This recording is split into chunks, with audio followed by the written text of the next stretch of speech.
Thought of the day, आज का विचार क्या है? खड़े हो तो एक पेड़ की तरह, गिरो तो एक बीज की तरह, ताकि दोबारा खड़े होकर उसी मकसद के लिए जंग कर सको। गुड मॉर्निंग एस्पिरेंट, स्वागत है आपका फोकस ऑन एजुकेशन में। मैं एजुकेटर आप सबके लिए इंपॉर्टेंट फैक्ट्स लाई हूँ जो कि आपके कॉम्पिटिटिव एग्जाम में हेल्प करेगा। क्या कुछ एक खास, चलिए नज़र डालते हैं और दिन की शुरुआत इसी थॉट के साथ करते हैं। आज 4 दिसंबर 2020 है। फर्स्ट पॉइंट क्या न्यूज़ में रहा, मैं न्यूज़ जब पढ़ रही थी तो मुझे हरित हाइड्रोजन यानी ग्रीन हाइड्रोजन शब्द मिला, तो मुझे लगा इससे क्वेश्चन बन सकते हैं। तो क्या है हरित हाइड्रोजन? हरित हाइड्रोजन क्या है? ये नवीनकृत ऊर्जा स्रोत है और हाइड्रोजन को, जो हाइड्रोजन होता है ना, उसको तरल पाइपलाइन के जरिए विस्तृत किया जाता है, मतलब बांटा जा सकता है या एक जगह से दूसरे स्थान पे भेजा जा सकता है। दूसरा पॉइंट है क्या कि ब्लू और ग्रे यानी ब्लू हाइड्रोजन और ग्रे हाइड्रोजन का उत्पादन प्राकृतिक गैसों के माध्यम से होता है। तो आपसे पूछ सकता है कि ब्लू और ग्रे हाइड्रोजन का उत्पादन किससे होता है, तो आपका उत्तर क्या होगा? प्राकृतिक गैस यानी नेचुरल गैस के माध्यम से होता है और इसी के माध्यम से हरित हाइड्रोजन कहा जाता है इन्हीं को। क्यों? क्योंकि इनमें जब इनका यूज़ करते हैं इनसे, यानी ब्लू और ग्रे हाइड्रोजन का, तो हमें जो कार्बन डाइऑक्साइड की मात्रा होती है, कार्बन की मात्रा होती है, बहुत कम मिलती है, ना के बराबर मिलती है। इसलिए ये नवीन ऊर्जा स्रोत है, इम्पॉर्टेंट वन है। ठीक है, चलिए नेक्स्ट पॉइंट पर नजर डालें। वो क्या है? किसने सितंबर 2017 से सितंबर 2020 के रोजगार आंकड़े जारी किए हैं? तो किसने जारी किए हैं रोजगार आंकड़े? कब से? सितंबर 2017 से सितंबर 2020। ये किया है सांख्यिकी एवं कार्यक्रम कार्यान्वयन मंत्रालय। ठीक है, सांख्यिकी एवं कार्यक्रम कार्यान्वयन मंत्रालय। इन्होंने किसको आधार माना है? तो इन्होंने EPF को आधार माना है, ESI को आधार माना है और राष्ट्रीय पेंशन स्कीम को आधार माना है। और इसके आधार पर इन्होंने कहा है कि इसमें भी हमें इस समय से इस समय तक यानी इन 3 सालों के अंदर हमें रोजगार में देखने को मिला वृद्धि हुई है, इसमें वृद्धि हुई है और इसमें भी वृद्धि हुई है। तो सिंपली ये तो नहीं पूछा जाएगा हाँ लेकिन क्या आधार है, ये पूछा जा सकता है कि इनमें से कौन सा नहीं है, या फिर आपसे पूछा जा सकता है कि ये रोजगार आंकड़े कब से कब तक के लिए जारी किए, मतलब किस डाटा को लिया गया, तो सितंबर 17 से 20 को, या फिर पूछ सकता है किसने जारी किया। तो इस तरीके से इससे क्वेश्चंस बन सकते हैं। चलिए नेक्स्ट देखिए, कितने राज्यों में हनी प्रोड्यूसर ऑर्गेनाइजेशन प्रोग्राम का उद्घाटन किया? तो कितने राज्यों में किया गया है? ये 5 स्टेट में किया गया है। ठीक है, यानी 5 राज्यों में। और किसके द्वारा किया गया है? तो नरेंद्र सिंह तोमर के द्वारा ये किया गया है।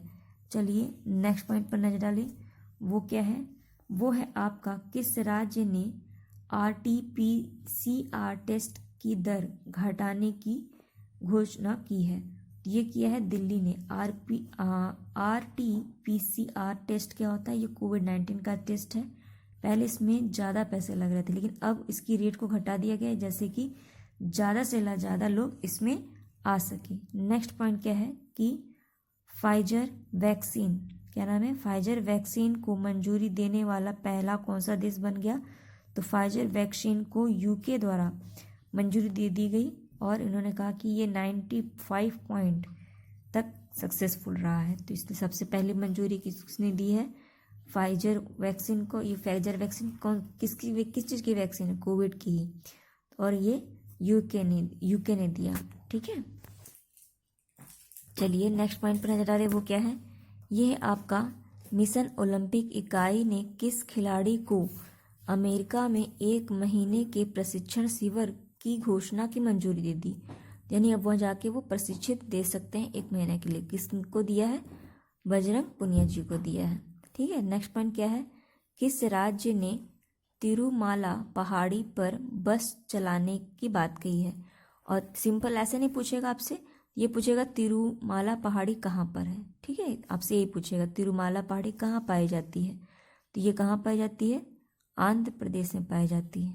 ठीक, चलिए नेक्स्ट पॉइंट पर नजर डालें। वो क्या है कि किसने उत्तर प्रदेश में 16 राष्ट्रीय राज्यमार्ग यानी NH, ठीक है, NH परियोजना में की मंजूरी दी थी? तो हमारे सड़क मंत्रालय किसके पास है? नितिन गडकरी के पास है। इन्हीं के पास परिवहन मंत्रालय भी है। तो ये और कहाँ पे 16 नेशनल हाईवे को खोला जा रहा है या बनाने की बात की गई है? तो आपका उत्तर प्रदेश में खोला गया है। ये भी याद रखिएगा, ठीक। किसी भी तरीके से क्वेश्चन बनाए जा सकते हैं। नेक्स्ट पॉइंट क्या है कि कौन नौसेना के किस संस्था को जल्द ही एक राष्ट्रीय समुद्री डोमेन जागरूकता केंद्र में बदल दिया जाएगा? तो ये किसे बदल दिया जाएगा? सूचना प्रबंध और विश्लेषण केंद्र को इसका बदल कर इसमें जोड़ दिया जाएगा। तो राष्ट्रीय समुद्र डोमेन जागरूकता में बदल दिया जाएगा। नेक्स्ट पॉइंट क्या है कि ये इम्पॉर्टेंट है। क्या है ये? नए विद्युतीकरण, जिसका नाम क्या है? दिगवाड़ा भदोई खंड पर पहली ट्रेन का शुभारंभ किया। वो भी कैसी है? इलेक्ट्रिक है। तो यह खंड किस रूट से किस रूट चली? ठीक है, ये तो दिल्ली से अजमेर चली। ये इम्पोर्टेंट है। जिस तरीके से हमने देखा था फर्स्ट किसान रेल चली थी, ठीक है, कहाँ से? दानापुर से कहाँ तक चली थी? उसी तरह आपका फर्स्ट किसान रेल चली थी दक्षिण भारत की थी। तो वो भी कहीं से कहीं तक चली थी। तो मुझे कमेंट सेक्शन में यहाँ पे लिख कर बताइएगा। और अभी जो चली है वो जो नई विद्युतीकरण है वो कहाँ से कहाँ तक चली है? तो आपकी दिल्ली से अजमेर चली है, और या फिर कहिए आपका दिगवाड़ा से आपकी बोदी कोई तक चली है। ठीक है, ये पहली ट्रेन है। चलिए नेक्स्ट पॉइंट देखें। नेक्स्ट पॉइंट ये है कि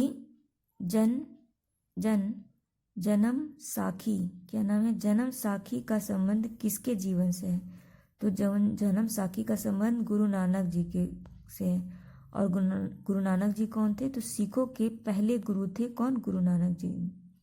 और गुरु नानक जी के का ही संबंध किससे है? आपका जन्म साखी से है। ठीक है, और ये कब मनाया जाता है? दीपावली के बाद जब पहला हमारा कार्तिक पूर्णिमा लगता है, ठीक है, कार्तिक लगता है, उसी समय ये सिख लोग जो है वो एक फेस्टिवल मनाते हैं जिसे पर्व के नाम से जानते हैं और जन्म साखी के नाम से जानते हैं। और ये कब इस बार मनाया गया? तो 30 नवंबर को मनाया गया। और ये गुरु नानक जी की जयंती थी। तो याद रखिएगा, इम्पॉर्टेंट वन है। नेक्स्ट पॉइंट क्या है? किस शहर में समुद्र तट पर ब्लू टाइड, ठीक है, ये है, ये ब्लू स्पेलिंग यही है, ब्लू टाइड मतलब जानते ही है ना, ज्वार भाटा, ज्वार। तो नीले रंग का ज्वार देखने को मिला। ऐसी घटना कहाँ पे? मुंबई में। ये इम्पोर्टेंट वन है। ठीक है, और ये जो ब्लू रंग है वो टाइड का क्यों देखने को मिला? तो ये जो नीली चमक है वो ये फाइटोप्लैंटम की वजह से मिला। इनकी मौजूदगी होती है और जब लाइट पड़ता है उस पर तो ये ब्लू रंग का बिल्कुल दिखाई देता है। तो ऐसी घटना देखने को मिल जाती है। तो अब कहाँ दिखाई दिया? तो मुंबई में। चलिए नेक्स्ट पॉइंट देखिए, वो क्या है? भारत के विशालकाय मीटर वेब रेडियो टेलीस्कोप कार्यक्रम को प्रस्तावित माइलस्टोन का दर्जा दिया गया। सिंपल पूछेगा माइलस्टोन का दर्जा किसे मिला है? तो आपका उत्तर क्या होगा? GMRT या फिर